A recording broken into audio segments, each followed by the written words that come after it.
자, 해피니스 선생님 안녕하세요. 반갑습니다. 자, 저희 반 아이가 특정한 아이를 계속 밀치는데 그 아이는 그런 적 없다. 밀려는 의도가 아니었다라고 이야기하고 학부모는 자식의 말만 믿는 상황입니다. 자, 저는 목격자가 있는 경우에만 상황을 정리해서 학부모에 연락해 있었던 사실과 지도 내용, 가정에서도 지도해 주시길 전달했었습니다. 아이가 아니라고 하는 부분이 있으면 목격자가 있었어도 아이는 아니라고 이야기합니다. 라고 전달을 했고 아이가 자신이 했다고 인정했던 부분에 대해서만 생활지도를 했습니다. 자, 얼마 전 또 밀치는 일이 일어났는데 목격자도 없고 두 아이의 말이 상반되는 상황입니다. 한 명은 밀었다고 하고 다른 한 명은 그런 적이 없다고 합니다. 자, 학부모는 내 자식이 당일 아침부터 수업 시간에 일어났던 일을 시간 순서대로 다 기억하고 있다. 그러므로 내 자식 말이 맞다며 저보고 왜 계속 자기 자식을 가해 학생으로 만드냐고 합니다. 상대 학부모에게 전화해서 자신에게 했던 대로 이런 상황이 있었고 민 적이 없는데 얘가 계속 밀었다라고 한다고 말하라는데 두 아이의 이야기가 다른 상황이라고 설명을 해도 계속 말꼬투리 잡고 저를 비난하지 못해 안달이 난 상황입니다. 일단은 교장님, 부장님과 상의해본 결과 학부모를 학교로 불러서 교장실에서 이야기하기로 했습니다. 자, 해당 아이는 입학 때부터 계속해서 친구 관계로 문제를 일으켜와 담임선생님들을 힘들게 했고 학부모도 기본적으로 감정이 항상 격앙되어 있는 사람입니다. 현재 두 아이는 같은 반이지만 학부모 동의하에 서로 가까이 가지 못하게 하고 있습니다. 그동안 있었던 내용, 목격자 진술 등의 증거는 다 남겨두었는데 제가 신규라 학부모와 통화만 하면 잘 받아치지 못합니다. 교장실로 오라고 할 때 어떻게 이야기해야 하는지, 학부모가 상황 설명을 해줘도 계속 본인 말이 맞다고 우길 땐 어떻게 해야 하는지, 감정 없이 사무적으로 대하고 학부모가 계속 우기면 이것과 관련해 더 이상 드릴 말씀은 없다며 대답하지 않는 게 좋을지요. 이런 아이와 학부모는 어떻게 지도하면 좋을지 조부장님의 고견을 부탁드립니다. 자, 초등학교 3학년이고요. 선생님 일단 굉장히 마음적으로 고생을 많이 하셨겠다. 신규신데 지금 계속 이런 상황이고 학부모 같은 경우도 협조적인 게 아니고 그 다음에 아이는 한계에 맞는데도 안 했다라고 얘기를 하고 근데 또 인정하는 사안은 또 있어요. 일단은 그 부분을 보면 조금 복합적인 것 같은데 하나씩 보도록 하겠습니다. 특정한 아이를 계속 밀친다라는 거는 그 아이가 특정되어 있는 거잖아요. 그 학폭을 제가 보라고 말씀을 드릴 때 말씀드리는 3요소가 뭐냐면 지속적, 반복적, 계획적이에요. 요 세 개를 제가 항상 보라고 말씀을 드리는데 요 중에 하나라도 해당되면 학폭으로 의심해 볼 수가 있습니다. 제가 볼 때는 이건 학폭에 가까워요. 이게 선생님들께서 잘 모르시는데 학폭 기준이요 생각보다 되게 낮아요. 시도교육청에서 나오는 학폭 매뉴얼들을 보시면은 선생님들 조금 깜짝 놀라실 만한 포인트들도 있어요. 왜냐면 이런 것까지 학폭이야? 이것도 학폭이야? 라고 생각하실 만한 부분들이 생각보다 되게 많습니다. 제가 얼마 전에 그 학교에서도 학교폭력 그 예방교육 연수를 했는데 학교폭력 그 사안 발생했을 때 어떻게 되고 그다음 학폭 사안은 뭐가 있고 뭐 이런 것들에 대해서 제가 간단하게 이렇게 선생님들한테 설명을 드렸는데 강조했던 부분 중에 하나가 굉장히 사소한 부분도 학폭이 될 수 있다라는 거였어요. 그렇기 때문에 그 부분에 대해서 조금 생각을 좀 많이 해보셨으면 좋겠고 물론 생활지도적으로 선생님께서 말씀을 하셨을 때 아이가 잘못된 것에 대해서 인정을 하고 그 부분에 대해서 안 하겠다라고 처음부터 물론 드라마틱하게 변할 수는 없지만은 노력을 하는 모습이 보인다면 생활지도적으로 충분히 해결이 가능한 부분이에요. 그건 맞아요. 근데 그런 것들이 전혀 먹히지 않아. 그리고 학생은 계속 특정 학생을 계속 밀쳐. 당하는 학생 입장에서는 굉장히 큰 상처고 스트레스입니다. 선생님 그 부분을 일단 살피셔야 돼요. 그래서 일단 그 부분에 대해서 피해가 의심되는 학생의 이야기도 한 번은 들어보시는 게 필요하겠다. 그 다음에 그 학생의 학부모님도 그 사안에 대해서 좀 인지는 하고 계시는지 일단 그 부분을 조금 한번 확인은 해봤으면 좋겠다라는 생각은 들고요. 일단 선생님께서 굉장히 사무적으로 대하시는 건 굉장히 잘하고 계시는 겁니다. 굉장히 잘하고 계시는데 선생님께서 이 학생을 지도를 하실 때 선생님은 너를 믿어. 네가 하는 말 선생님 충분히 공감해. 그런데 많은 친구들이 이렇게 얘기를 하고 있어. 어떻게 된 걸까? 라고 해서 계속 한번 말씀을 하시는 게 필요해요. 그리고 누가 봐도 명백할 때가 분명히 있을 거예요. 선생님께서도 분명히 보셨을 거고 친구들 같은 경우도 명백하게 목격한 사안이 있을 때 그때는 선생님께서 따로 부르셔가지고 강압적인 상황이 아니라 굉장히 조금 부드럽게 대화를 하시면서 하지만 이 아이가 잘못했다라는 것을 자기 입으로 얘기할 수 있을 때까지 선생님께서 좀 잡고 계시는 건 필요해요. 그 잡고 계시라는 게 선생님께서 얘기해보자. 아까 어떤 일이 있었어? 선생님 좀 듣고 싶은 얘기가 있는데 선생님 너 혼내려고 지금 하는 거 아니야. 너한테 지금 잔소리하려고 하는 거 아니야. 선생님이 너의 철수의 이야기로 철수가 얘기하는 걸로 듣고 싶어. 선생님이 그래서 그래 라고 말씀하셔가지고 들어가 주시는 게 필요해요. 그래서 좀 시간이 오래 걸리시더라도 아이가 잘못한 것에 대해서 자기 입으로 얘기를 할 수 있게끔 그리고 말씀을 해주시는 게 필요하고 그 다음에 밀친 것이 있을 때 왜 밀쳤는지를 생각하게 하셔야 돼요.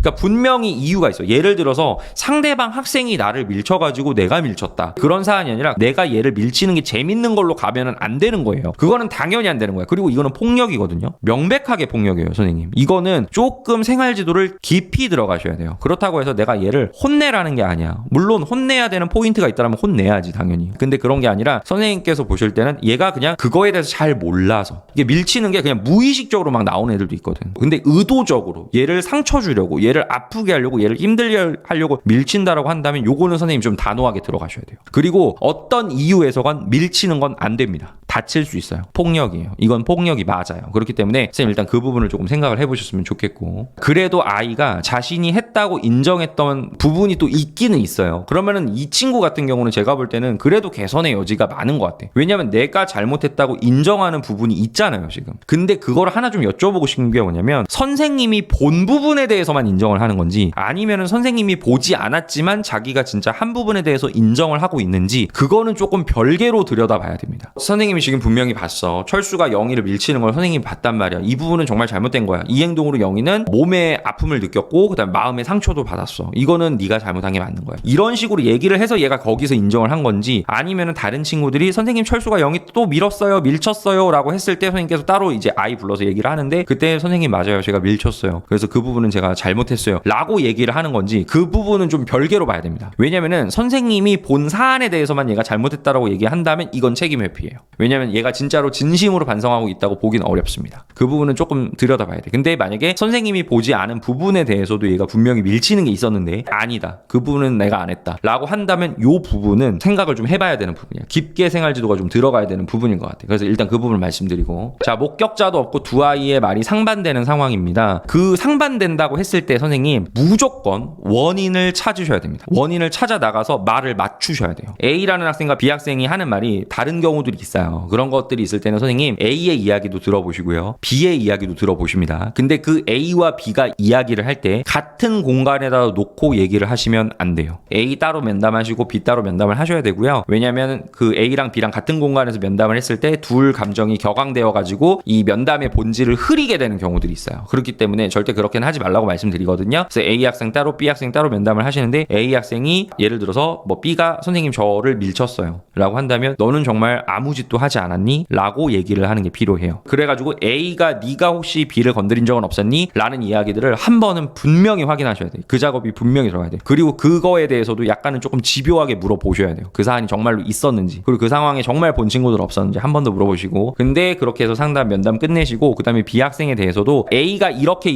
얘기를 했어 라고 얘기하시는 건 아니에요. 그렇게 얘기하는 건 아니고 B가 일단 얘기를 하는 상황을 들어봐야 돼요. 선생님 저는 아무 일도 없었어요. 그러면 A는 왜 너한테 뭐라고 얘기를 했을까? 라고 이제 원인을 계속 찾아 들어가는 거예요. 그 원인을 찾아 들어가는 작업을 계속 해줘야 돼요. 그 다음에 저도 몰라요, A가 괜히 저한테 그러는 거예요 라고 얘기하면 정말 그래서 그런 걸까? 라고 선생님께서 집요하게 물어보셔야 돼요. 이거는 아이가 그냥 나 몰라요 해가지고 그냥 바로 상담 면담이 끝나버리면 아이는 이게 학습이 돼가지고 다음 상담 면담 때도 절대로 얘기 안 합니다. 그렇기 때문에 집요하게 물어보셔야 돼요. 분명히 다시 생각해보자. 선생님은 정말 너의 입에서 솔직한 얘기를 듣고 싶어. 나는 너에 대해서 다 알고 있어. 이렇게 말씀하시는 건 안 돼요. 너의 입에서 솔직한 얘기를 듣고 싶어. 그러니까 우리 철수가 얘기해보자. 그리고 얘기할 때까지 계속 기다려주셔야 돼요. 그거를 조금 해주시는 작업이 필요하고, 그런 식으로 하셔가지고 두 아이의 진술을 똑같이 맞춰야 돼요. 맞춘 상태에서 이제 생활지도가 들어가는 거예요. 생활지도가 들어가는 거고, 자, 학부모는 내 자식이 단일 아침부터 수업의 시간에 일어났던 일을 순서대로 다 기억하고 있다. 그러므로 내 자식 말이 맞다며 저보고 왜 계속 자기 자식을 가해 학생으로 만드냐고 한다 라고 하는 거는 학부모가 지금 선생님한테 프레임을 씌우는 거거든요. 뭐냐면 선생님은 왜 우리 애를 자꾸 가해 학생으로 만드느냐, 그러니까 선생님의 입장이 중립적이지 못하다, 선생님이 지금 가치 판단이 되는 얘기를 너무 많이 하고 있지 않느냐, 이 사안에 대해서 선생님이 하는 생활지도가 난 옳지 못하다라고 생각을 한다라는 스키마를 계속 만드는 거예요. 그리고 그런 프레임을 계속 만들어내는 거거든요. 이렇게 들어가면 안 되잖아요, 선생님. 그렇기 때문에 어머님께는 아닌 건 아니라고 딱 잘라서 얘기해야 돼요. 이건 뭐냐면, 어머님 전혀 그렇지 않습니다. 저희가 한 학생의 말만 듣고 생활지도를 하는 거는 절대 아닙니다. 물론 어머님의 마음을 제가 공감 못 해드리는 건 아닙니다. 하지만 저는 생활지도를 하는 사람이고, 그 다음에 A 학생과 B 학생에게 있었던 그 사안 자체를 정확하게 파악하는 게 먼저기 때문에 저는 A 학생과 B 학생에 대해서 생활지도를 객관적으로 해나가기 위해서 노력하고 있습니다. 어머님, 그리고 제가 더 객관적으로 나아갈 수 있도록 어머님께서 조금만 더 기다려 주셨으면 좋겠다고, 응원해 주세요 이런 말을 할 건 아니잖아. 그러니까는 기다려 주셨으면 좋겠습니다. 제가 생활지도 하고 그 다음에 말씀드릴 부분이 있으면 말씀드리도록 하겠습니다. 하셔가지고 그렇게 가셔야 돼요. 어머님이 말씀하시는 대로 그거를 다 이렇게 휘둘리시면 절대 안 됩니다. 어머님께서 잘못 말씀하고 계신 부분이잖아요. 그거에 대해서는 선생님이 좀 끊으셔야 하셔야 돼요. 그리고 일단 어머님의 마음은 충분히 공감을 하고 있다라는 식으로 말씀하셔야 돼요. 그냥 끊는다고 해서 무조건 어머님 그건 아니에요. 그건 잘못 말씀하시는 거예요. 이건 학교에서 알아서 할 문제예요. 어머님 그렇게 생각하시면 안 되는 거예요. 라고 얘기하면 싸우자는 것밖에 안 돼. 그렇기 때문에 어머님이 생각하시는 거 뭔지 안다. 어머님의 마음도 이해한다. 얼마나 속상하시냐. 저희가 더 공정하고 더 객관적으로 생활지도를 하기 위해서 지금 노력하고 있는 중이다. 그러니까 조금만 기다려 달라. 라고 말씀하셔야 돼요. 그리고 사안에 대해서 누가 잘못했다, 누가 잘했다, 뭐 어떤 행동이 좋은 행동이었다, 나쁜 행동이었다 이런 가치 판단이 될 만한 얘기는 절대 하지 마세요. 진짜 제발 부탁이니까 선생님들, 다른 선생님들도 마찬가지야. 생활지도 할 때 생활지도가 모두 다 끝난 사안이에요. 그러면은 어떤 행동이 잘못된 행동이었고 이 친구가 뭐 잘못된 행동인 걸 잘 몰랐으니까 가정에서 좀 지도를 부탁드립니다. 라는 식의 얘기는 할 수 있겠지만 그게 아니라 사안이 지금 진행 중이야. 생활지도 중인데 가치 판단이 될 만한 얘기는 절대 하지 마세요. 큰일 납니다.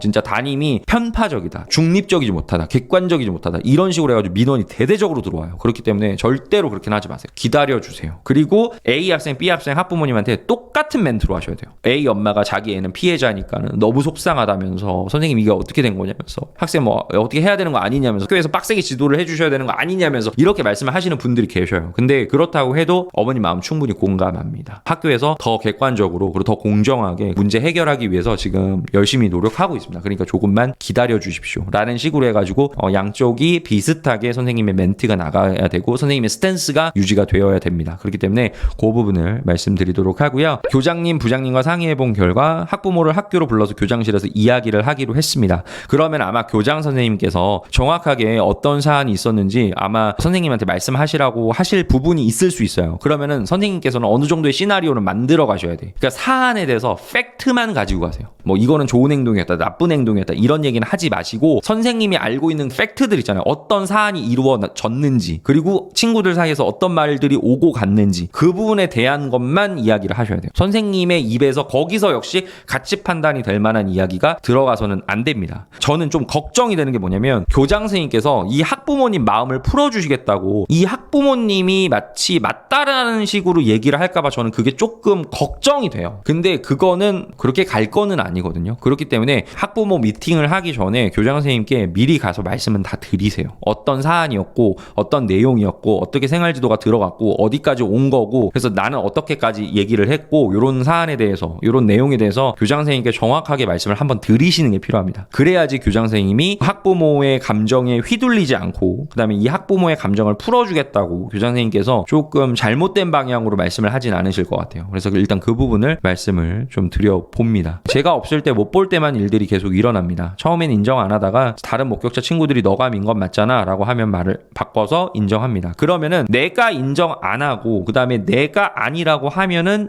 그냥 넘어갔던 상황들을 굉장히 얘는 많이 겪었을 거예요, 선생님. 그렇기 때문에 이 사안에 대해서는 선생님께서 아이랑 좀 진득하게 생활 지도를 하시는 게 필요할 것 같아요. 그러니까 아이가 일으키는 문제 상황들이 요거 말고도 되게 다양하게 나올 것 같은데 그런 상황들이 있을 때마다 계속 생활 지도를 좀 진하게 그러니까 아이 남기셔가지고 아니면 아이가 남기기가 조금 곤란하다 하시면은 쉬는 시간이나 좀 점심시간 활용하셔가지고 좀 진득하게 얘기를 좀 하시면서 이 아이 입에서 잘못된 부분이 다 나올 수 있도록 말씀을 좀 해주시는 게 필요할 것 같고요. 그리고 선생님이 얘에 대해서는 좀 예의주시하세요. 이런 친구들 같은 경우는 계속적으로 하루가 멀다 하고 문제를 일으키는 친구들은 선생님 옆에다 두려고 노력을 많이 하셔야 돼요. 그러니까 데리고 다니세요. 아예. 그것도 방법이야. 그러니까 어디 이동을 해 또는 수업을 해 이럴 때도 선생님의 근처에 있게끔 그런 식으로 하셔가지고 생활지도가 들어갈 수 있도록 하시고 뭐 화장실 간다고 복도로 나간다든지 선생님의 시야에서 벗어나는 경우가 있잖아요. 그럴 때도 선생님께서 이 아이를 계속 관찰하려고 좀 의도적으로 하셨으면 좋겠어요. 그 과정이 좀 필요할 것 같습니다. 모든 학생의 생활 패턴이나 모습이나 그런 내용들이 선생님 눈에 최대한 다 기록이 되게끔 선생님 눈으로 다 들어올 수 있게끔 그렇게 해주시는 게 필요하고 이 사안 끝나고 나서 그 이후에 생활지도적으로 필요한 부분들 있잖아요. 그런 거에 대해서는 어머님께 다 전화하세요, 선생님. 문제가 발생했을 때마다 얘가 뭔가를 잘못했어. 그래가지고 우리 친구가 이런 사안을 만들어가지고 제가 이렇게 생활지도를 했습니다. 아이가 잘못한 것을 뉘우치고 그다음에 다음부터 안 그러기로 저랑 약속을 했습니다, 어머니. 근데 그 부분에 대해서는 또 칭찬을 해달라 그래야 돼. 그러니까 약속을 하고 선생님이랑 다음부터는 안 그러겠다고 나쁜 행동 안 하고 친구들한테 더 잘하겠다고 이런 믿음을 선생님한테 보여준 거 또는 약속한 거 정말 너무너무 예뻤거든요, 어머니. 너무너무 좋았어요. 너무너무 믿음직스러웠어요. 그래서 이런 식으로 말씀을 하셔가지고 아이를 좀 칭찬을 하실 수 있게끔 선생님께서 그렇게 말씀을 좀 해주시는 게 필요할 것 같아요. 근데 저는 제가 볼 때는 있는 이 학생 같은 경우는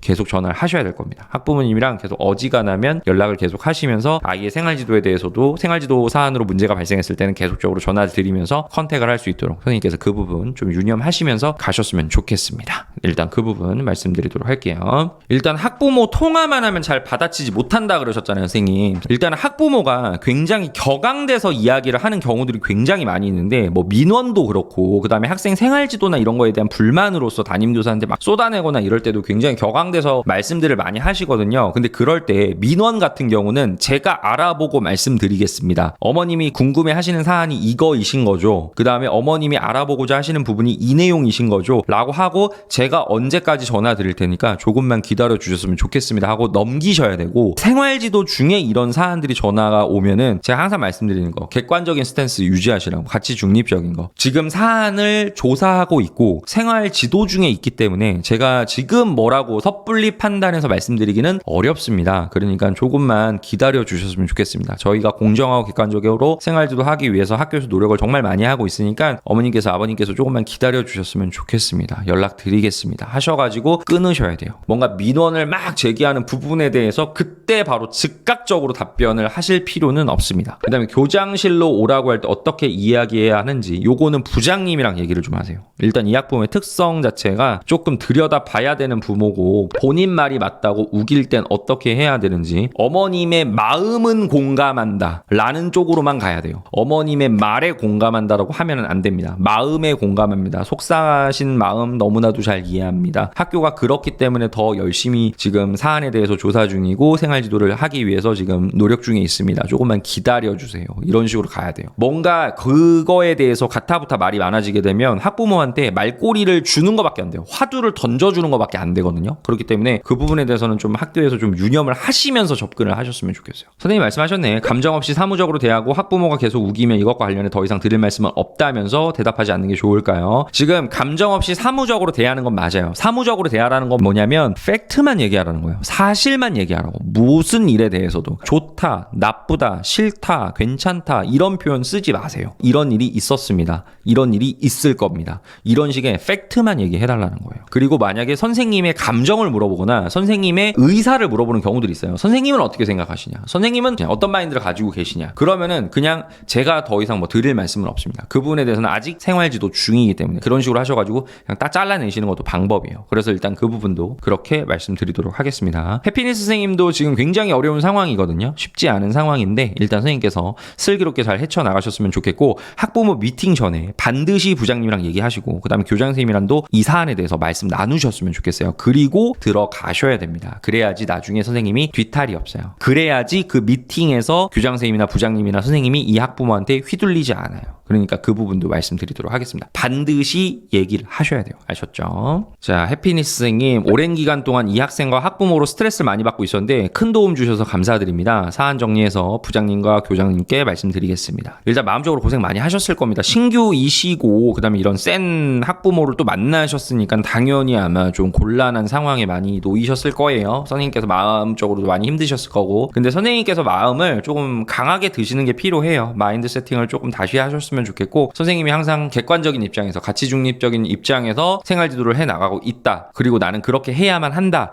라는 식으로 선생님께서 조금 마인드를 잡고 들어가시면 조금 수월해지는 게 있습니다. 그리고 학부모께서 아무리 난리를 치시고 아무리 선생님한테 험한 말을 하시고 선생님을 곤란하게 하셔도 싸우라는 게 아니잖아요, 우리가 학부모랑. 그러니까 선생님께서 뭐 예의나 이런 거는 지킬 거는 지켜주시고 딱 부러지게 말씀을 하실 수 있도록, 그 다음에 팩트만 이야기하실 수 있도록, 가치 판단이 될 만한 이야기는 하지 않으실 수 있도록 그렇게 노력을 좀 많이 하신다면 우리를 힘들게 하시는 학부모님들한테 충분히 응대할 수 있거든요. 신규라도 1년차 2년차라도 충분히 하실 수 있는 거니까 선생님께서 조금만 더 힘내셨으면 좋겠습니다. 이렇게 말씀드리도록 할게요.